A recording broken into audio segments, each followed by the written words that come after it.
Hello everyone. তো আজকে আমরা বানাচ্ছি ফ্রেঞ্চ ফ্রাই। অনেকদিন ধরেই আমার ফ্রেঞ্চ ফ্রাই খাবার খুব ক্রেভিংস ছিল, তাই ভাবলাম আজকে বাড়িতেই বানানো যায়। প্রথমেই আমরা আলুটাকে ছুলে নিচ্ছি, তারপর ভালো করে ধুয়ে কেটে নেব।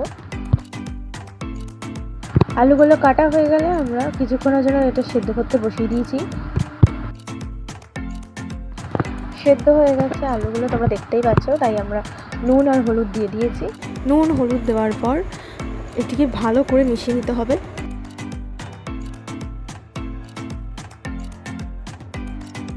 যেহেতু আমার প্রথম রান্না, তাই জন্য দিদি একটু আমাকে সাহায্য করছিল।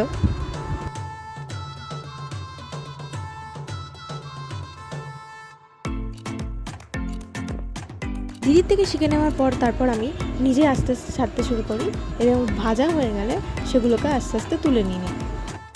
তো অবশেষে আমাদের ফ্রেঞ্চ ফ্রাই রেডি হয়ে গেছে। আজকের ভিডিওটা এই পর্যন্ত, দেখা হচ্ছে নেক্সট ভিডিওতে। সো ততক্ষণের জন্য বাই বাই।